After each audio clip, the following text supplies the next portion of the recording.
I'm like, are you there? I didn't write anything. Can you welcome us today? Oh, yes. So, hello, everybody, and welcome to Monday with Thrive and EDU. Rachelle and Mel and Rachelle are here. It's been a little bit since we've been here. We last had Jamie Donnelly on October the 7th. And so I feel like I haven't seen you in forever. But I will say I'm so thankful for things like Instagram and Facebook and just being able to see all of the things that you are doing, your book chats, you're dressing up. You just had Amanda Fox on recently to talk the other night. So that was a lot of fun. And then, of course, seeing your kids and Wit today dressed as a waiter was like the highlight of my day. So anyway, for anybody joining in, we are usually live Mondays and Fridays, sometime around now with a special guest or guest and all kinds of surprises. So that is my very off the cuff, not so great welcome to today. I love it. No, your welcome is so much better. This has been a Monday of Mondays for me. It has been a little bit hard to navigate today. I'm not, but so I like I liked your introduction. My name is Melody for those who are joining in for the first time. And Wit's little his play was really, it probably was the light of my day so far as well, you know. And it just reminded me how important play is when you're learning. Yeah. Yeah. He's It was so cute. just the cutest. It's the cutest between that. And I'm not going to lie, seeing the pictures of your new member of your family, October, aka Toby, since I am a cat friend. And I will say, spoiler alert, I would check your mail today, just saying. Oh gosh. Yes, I will. Yes. And I want you to know I didn't send you a cat. you know what? And it's so funny that you say that because I'm not a cat person, and we've had him for 2 weeks now, and I picked him up today and held him while he fell asleep, and we bonded today for like the first time. And although I feel very protective of him and I love him, I really do feel like he's a member of our family. It's just I'm just not used to cats. I'm used to dogs. So this has been you will get used to the cat. And any animals are so good for like self-care and just calming. Like it just really does. I don't know. Any kind of animals, you name it. So even a stink bug. No, I'm kidding. Well, thank you so much. And I've been looking at all the great stuff you did. And we have an amazing guest today, Elissa Frazier, and she's an EduMatch family member with us. But really quick, how was your EST session yesterday? Oh, it was it was great. I laughed because it was just a playground, which, when you're virtual, it's kind of awkward because you're not there like a normal playground. You're there in person, obviously, with people, and you can go back and forth. So very short, 20 minutes. But the highlight was that Jamie Donnelly had the session after me. So we got to go back and forth. And of course, the funniest thing was she said, well, Rachelle, if you want to stick around, which I was going to say anyway, but not on the screen, maybe you can share with me how we did this with your students. And so I'm in the room and I hear her say, well, she didn't answer. She's probably over petting one of the cats or something like that. I was cracking up because I totally was giving one of the cats some medicine at the point. And I said, I'll be on in a minute. And I went, that's funny because it's true. I was. So, but it was good. Like there was I have a lot to go back and catch the recordings, but so many great sessions. Like we've had Desiree on a couple of times and I just love hearing Desiree talk. There were some great panels, the main stage and different playgrounds, especially on like diversity, equity, and inclusivity was an area that I want to learn more about. So I want to go back to that playground, but the recordings were not available yet. So anyway. Well, interesting that you say that because our guest today is definitely someone to follow. And that's why I'm going to bring her up. Miss Elissa Frazier, soon to be Dr. Frazier, right? Am I right? Working on it. Yes. So tell us a little bit, Elissa, tell us a little bit about your background. And welcome to our show. Welcome. Hey. So I am a former educator turned equity education consultant. And I'm also a school improvement evaluator. And all the other the jazz is I'm really passionate about building teacher capacity, and not just teacher capacity, but building systems. And so one of the areas which you just mentioned is my research. So I'm researching culturally responsive teaching and tech integration. And what it's like, what does it look like? How can we empower our students? How can we empower our teachers?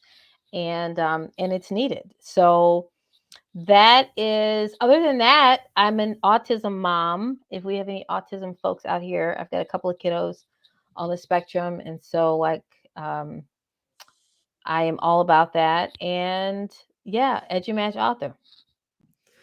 Yes, I love that. So if you are watching and you're part of our EduMatch family, please say hello. It's great. And you have a book out there. And um like it's about, okay, tell me about your children's book. My children's book. I've got to do better with the posture, you all. Yes, so my children's book is actually based on my kiddo. So it's called Daddy's Favorites, and it's about really about a family and how you navigate gifts and exceptionalities in your kiddos while being imperfect. And it's really about the kids who get left out. Mhm. So yeah, that's what the book is about, and I'm excited to talk to anybody who will listen about my cries and my really a lot of my cries. So books are like, oh, it's a good feel good story. It is, but it's okay to be like, I was in the valley for a little bit before I was on the mountain. So there you go. Gosh.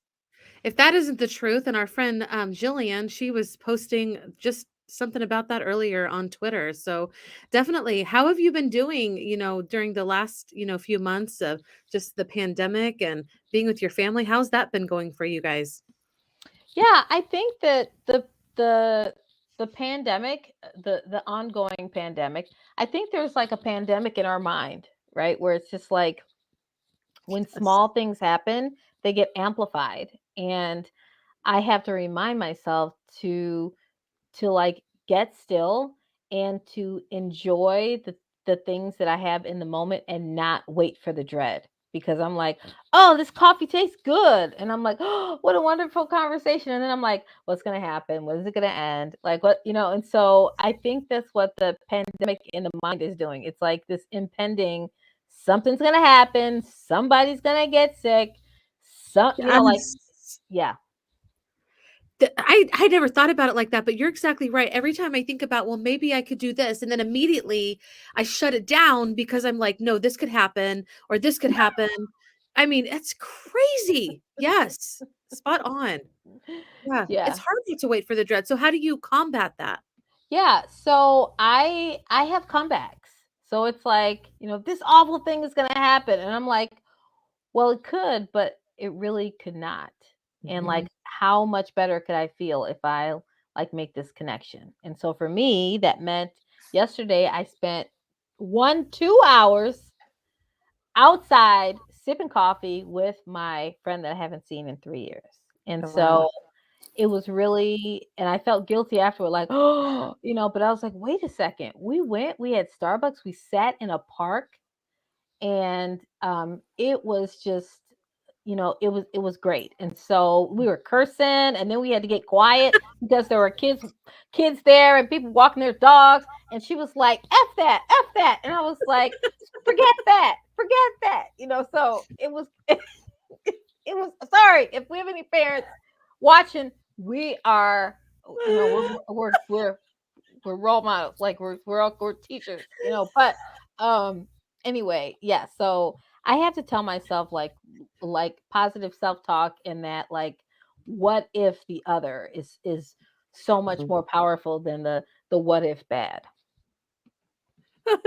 I just, I just want to say, You that's didn't how know I what you're gonna am. get. You didn't know Listen, what you were gonna get. we need to hang out because that is how I am. That is who I am. And yes, Jillian, it's those little moments where we can be real. So sometimes it feels good to say F that. Probably, like not around a lot of kids or anything, which my I kids are used to my dysfunction. It is what it is. No, I love that you, took that time, but it's so hard to do that, even though like the benefits are just so great and we need to do that. but our minds just don't stop with all that. Oh, I did this for 3 hours, which was great, but now I have all of these other things that I didn't do. And that stress comes back so quickly. And it's so hard to find a way to kind of push that back. And I know that, let's see, when was it? Last weekend, I went and I visited my parents, and I relaxed and everything, but I was still doing some work. But it was nice to spend some time with them. And then a few weeks ago, I'd seen a friend similar to you who I hadn't seen. She used to live in Pittsburgh, and we've been friends for a long, long time. But I hadn't seen her in, I think, over 5 years.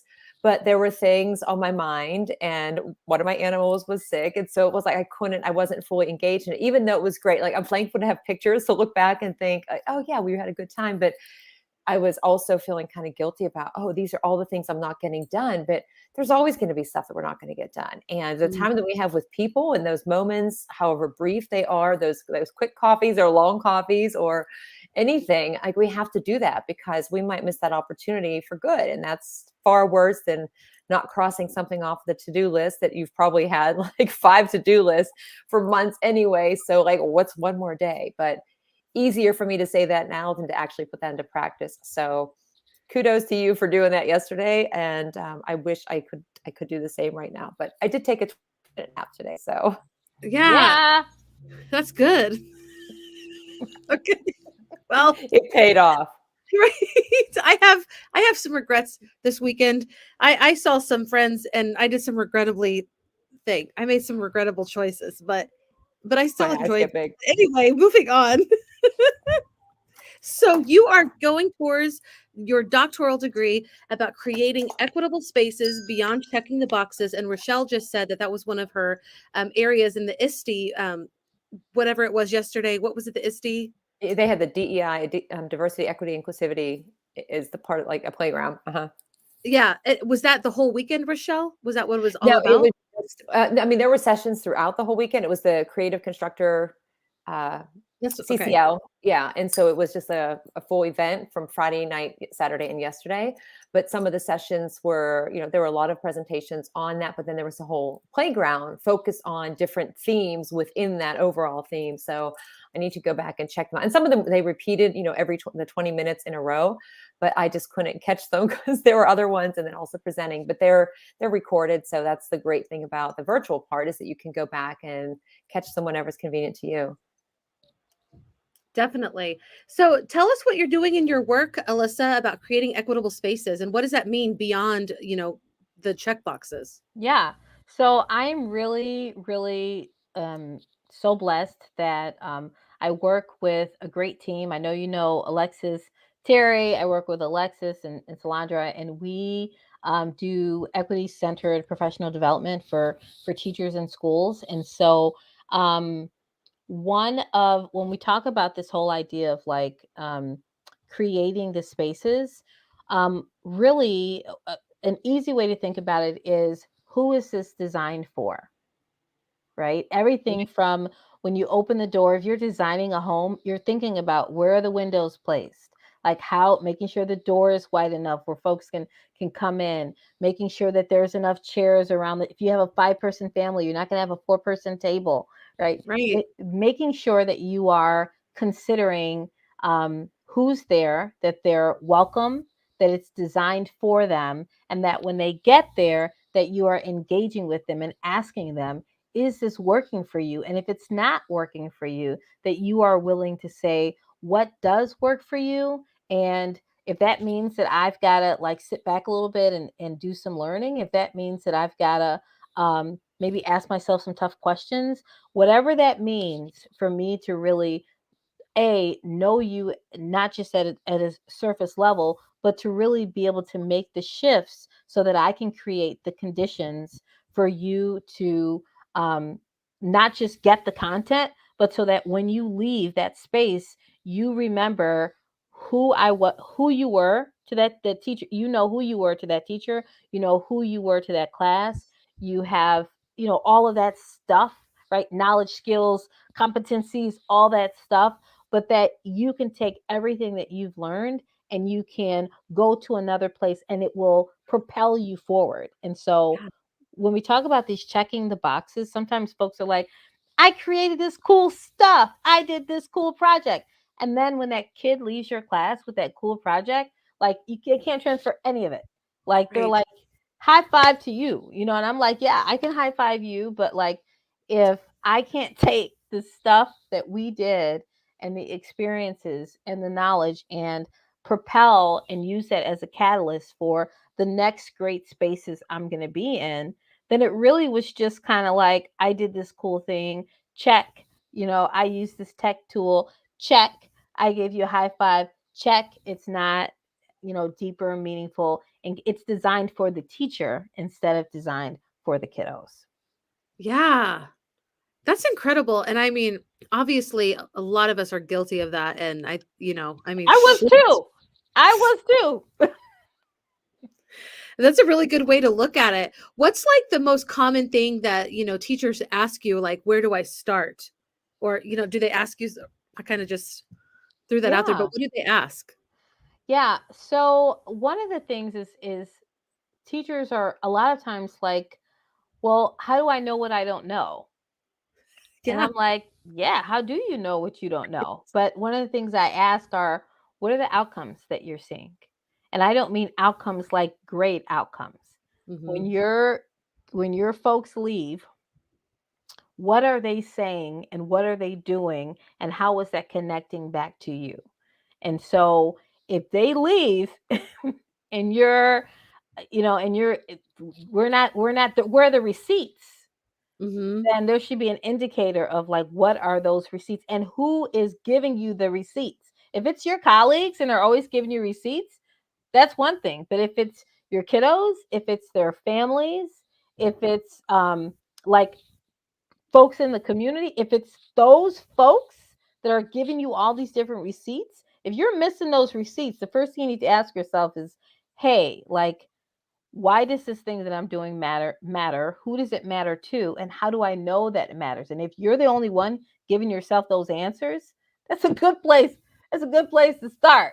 To I don't know what I don't know. But the bigger thing I would say is that we live in like I'm in the US. I don't know where everybody's at, but I'm in the US and there's so much richness. There's so much richness and diversity of thought, diversity of experiences, racial, ethnic diversity, linguistic diversity. There's so much diversity all around us that I'm like, how are you leveraging that?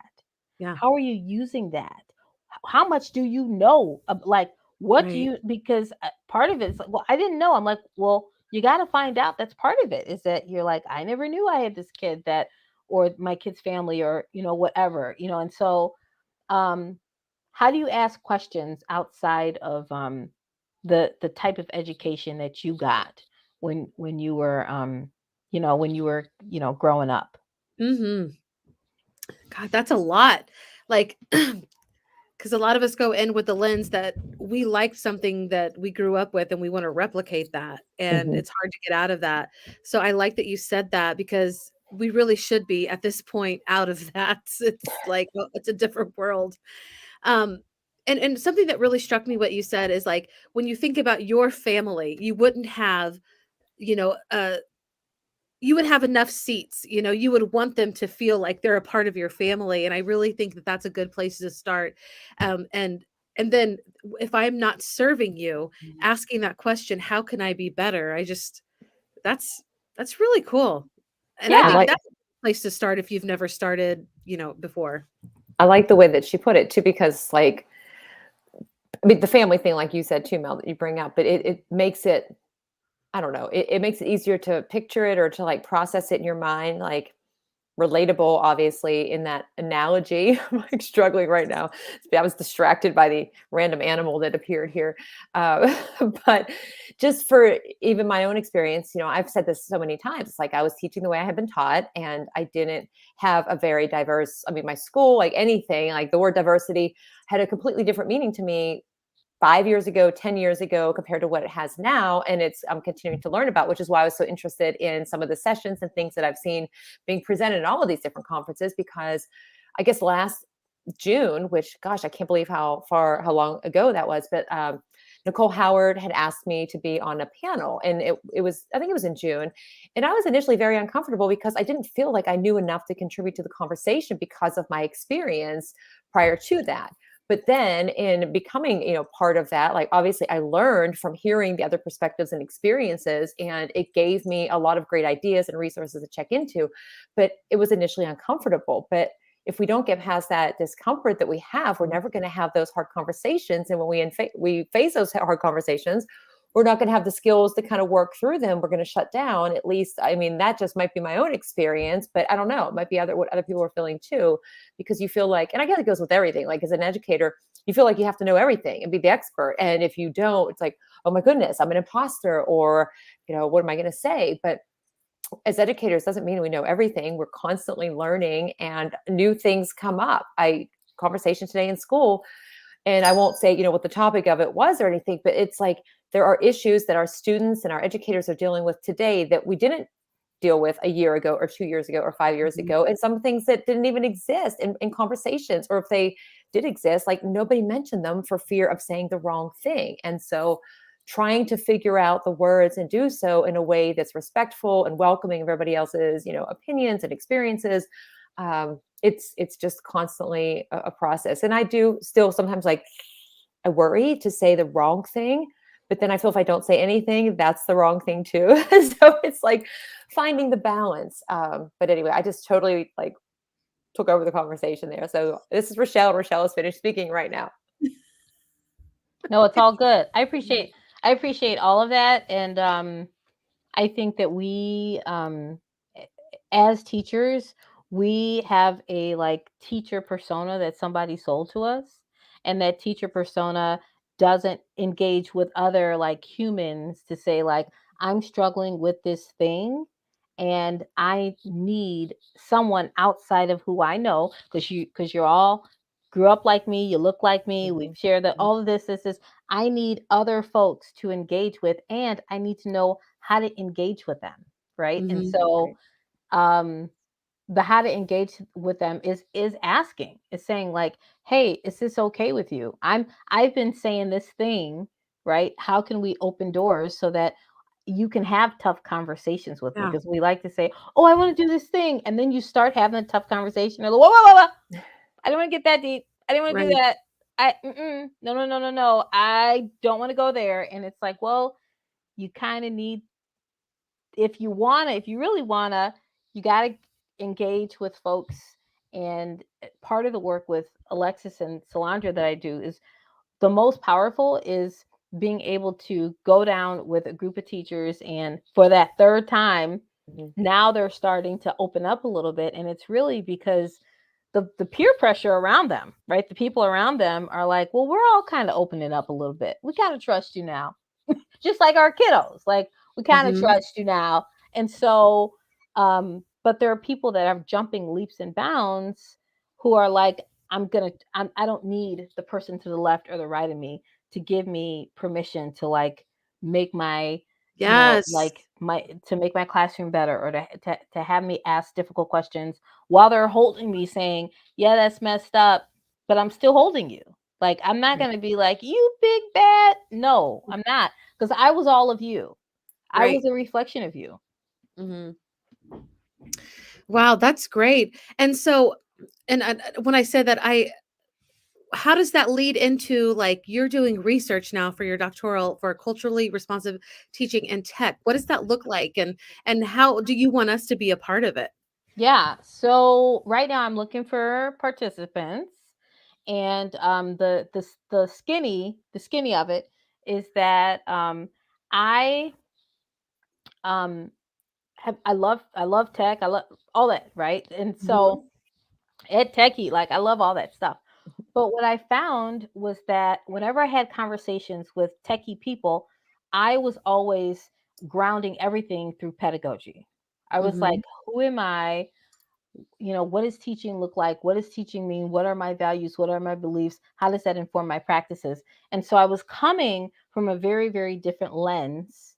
And then tech was a tool to do these phenomenal things, versus when I would talk with tech folks, they would say, "Oh, I'm doing these great things," and I was like, "Okay, but what's undergirding that? Like, why? And like, to what end? And like, what is the underguiding you?" And so, I'm explaining that is because there was a gulf for me to where I felt like I kind of had to be over here, and then I realized, like, wait a second, there's a lot out here, and it's been out here around, what is culturally responsive teaching, what is the continuum, right? The big Mhm. continuum. What does it look like? But there's not a lot where we can talk about, hey, how do we examine like our pedagogy and like Mhm. why we use the tools that we use, and what does it mean to empower our students who maybe have been historically underserved, historically, racially, ethnically, um, minoritized. And so that's what the study is. The study is really talking to teachers who teach, um, Black and Latinx, students, and saying, hey, how do you reach and teach your kiddos? And Mhm. how do you use technology to empower them? And like, Mhm. through a design-based perspective. And so the design is Mm. like, how do you plan your lessons? Like when you're like, I'm using this tool, like Yeah. how do you decide I'm going to use this Yeah. tool, and like what do you want to do? And so it sounds like all big, but it's really, those folks are like, how did you do it? And so I'm like, let's talk about how you did it, what you used, what was really important to you. Um, and my hope is that this work will be able to be like tangible, real, Yeah. practical for folks who are like, I want to do it, but I haven't seen examples of it, or I haven't asked these different questions. And so I really want it to be practical. Mhm. Yeah. I love what you're saying. Years ago, when I started using vocabulary in the classroom, that was kind of like an eye opener, as for me as a white person, to be honest with you. Like, and I didn't teach mostly white kids, so it was a really good connection. And from there, using that technology, like, it opened the doors for all of us to connect better and to have better relationships. And I think that having asking yourself that, and that was probably the first time that I started thinking about, how is the tech that I'm using helping me to form better relationships with my students? I don't even think that was something in my head, because it was just checking the box, like you said earlier, of using tech in the classroom. Yes, tech, I'm using tech in my lessons. And then, but I'm just glad that it was vocabulary, because it's kind of propelled me to go deeper into that. And my students really appreciated, the lessons that were being taught, and being able to see representation in my lessons. And so I think this is so remarkable. I am flashing up your Twitter. How do you want people to like join you in this? Like, do they get Yeah. you, or do they Yeah, email you? they definitely can. I put out, let me see if I can throw in the chat. So here is a post. It's a FB post for folks. I just put on Facebook a week Okay. ago, but yeah, so it's got my contact information. But yeah, folks can and hit me up and say, hey, I want to learn more about it, and I can talk to them about it. And if they're like, yeah, let's do it, we do it. If not, I'm going to say, do you know somebody else? Mhm. Um, and so yeah, that's what's going on. That's my story. I'm sticking to it.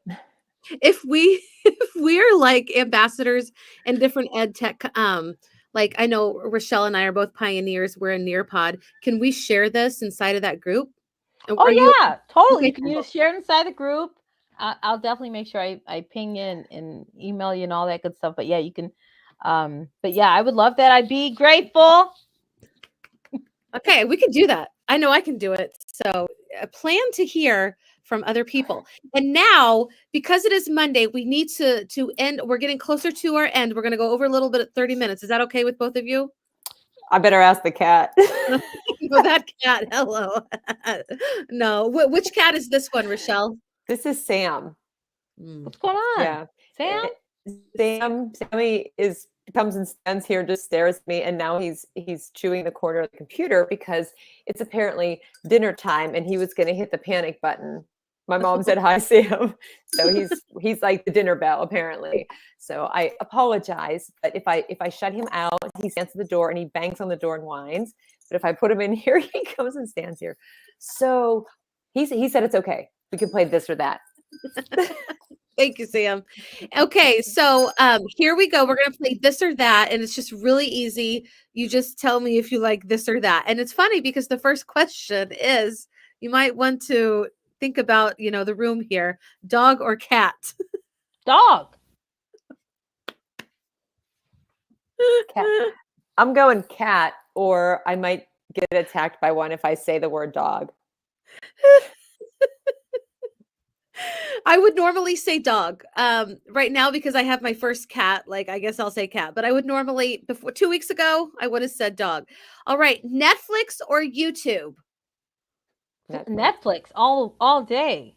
I'm almost on my year anniversary of watching Netflix. Come on, Netflix. It's all about the Blacklist, Bridgerton. Stop it. Yes. Okay, Netflix.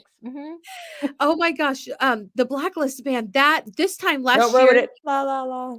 I couldn't do anything but watch that. Like I was obsessed with it. It was hard for me to get any work done. I was so yeah.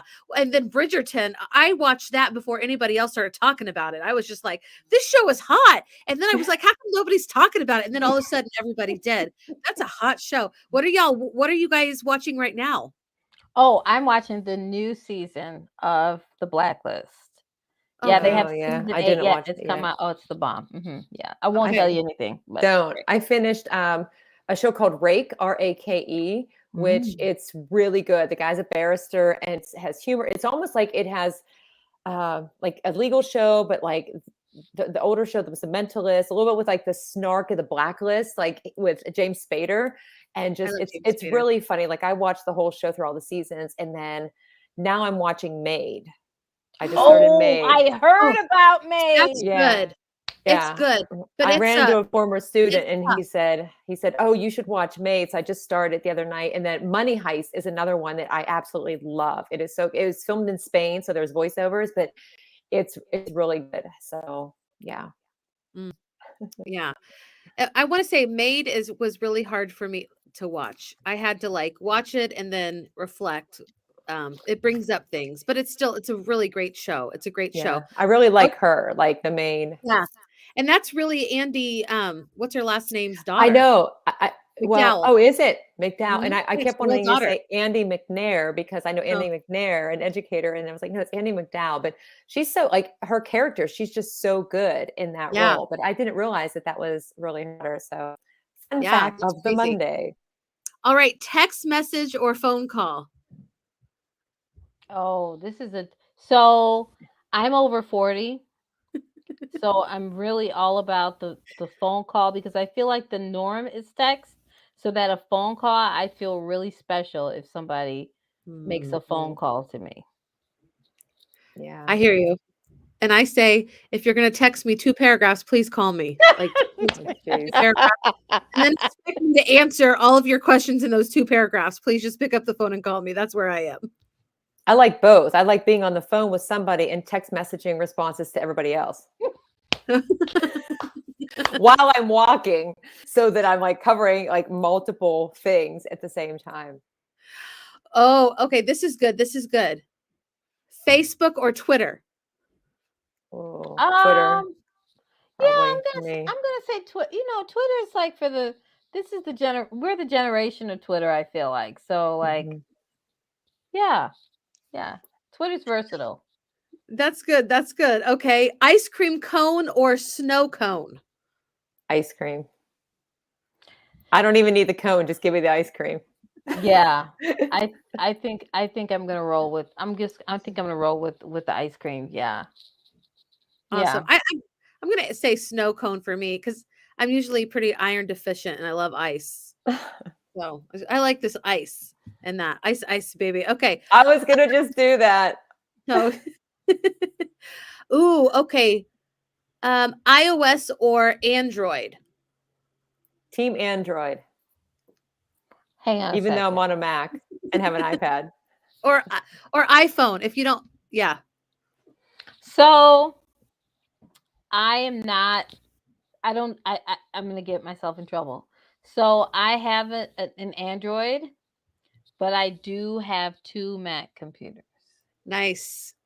So So you got the I'm with, best of both. yeah, I'm with Rachelle Danae on that one, and I'm glad that you held me down on that one because I thought I was gonna get. If my husband was in here, he'd be like, "What's wrong with you? Everything needs to be coordinated." I'm like, "Yeah, I know my it's all husband's good. Android. I'm iOS personally, and Yeah, I don't good mind stuff. being that. Yeah, Ooh. Okay. New clothes or new phone? New clothes. I need a new phone, but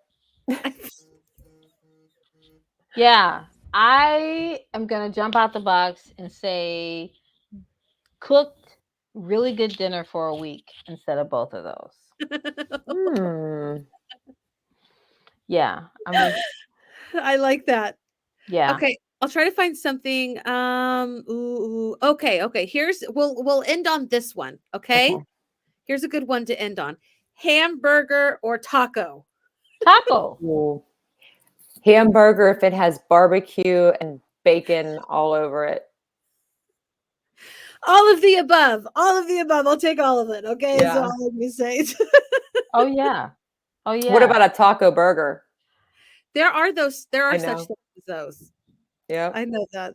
I know for sure. Yeah. I'm a fish taco. I'm a fish taco queen with the Where's your cabbage. favorite fish taco? Where have you had consumed the best fish taco you ever had in your life? Oh, the best fish taco I ever had was in the Dominican Republic. Nice. Um I forget the name of the beautiful resort, and please don't kill me everybody. I did. I went to one of the beautiful places, the Remington or something like that, where the folks came to my room like, "I'm bringing you ice." And I was like, "Don't bring me ice. I can go get my own ice." They're like, "But whatever I'd like to." I was like, "Don't do it." I was like, "Here's a bunch of money. Don't come back.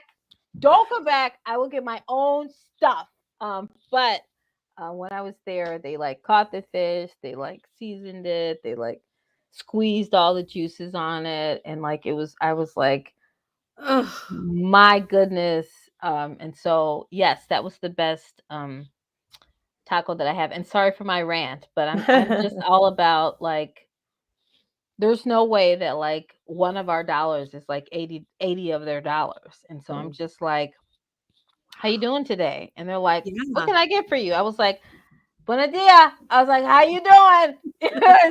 So after about the third day, they start talking back. I was like, you got to talk to me. I was like, you can't just be serving me. I was like, I don't like that. So, but anyway, so sorry, Yeah. y'all.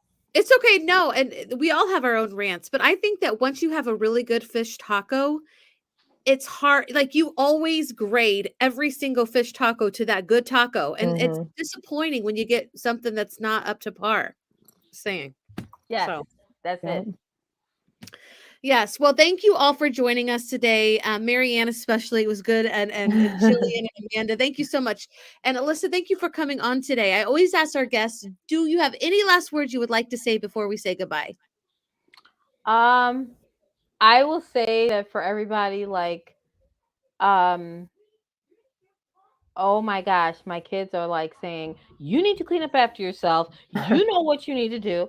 So I would say that we are bet I know, right? That's the life of being a mom. Uh It's true. yeah, they're as they imitate me. But your PLC, whether it's physical or virtual, your PLC is only as good as how much you challenge each other Mm, and how much you're accountable to each other, like as in to that um wrestling with tensions together. If you're in a PLC and like everything is always like gravy, like you are in a sounding board, get the heck yes. out of that PLC, run. Okay, run. It's called dysfunctional family. That's not your Right. PLC. Your PLC Mhm. should be there a place where you can ask questions, where you can like wrestle with stuff, where you all can like celebrate together, but where you all can say, "Man, I really wrestled with this really tough thing." So like if you don't have one, find one. EduMatch is a great one. Plug, plug, plug, Yes. plug, plug, Mhm. plug. and we are family and challenge each other. So Mhm. that's my thing. I love it. I can't beat that. I think that's a great note to go to say goodbye. I Thank you, agree. Elissa, for everything. Stick around so we can take a screenshot. But everybody else, we'll see you at 5 o'clock on Friday, I Yes, think. we will. Okay. And No, oh that's no, we oh, won't. oh, Sorry. lucky I was like, you. This is it no, for the week. this is it for the Oh, week, but we will be back next Monday with our good friend Andrew Easton. So we'll be up to some okay. shenanigans next week. So yeah. All right. Thank you so much, ladies. Elissa, it was so wonderful to have you on today. Bye, Thank everybody. you.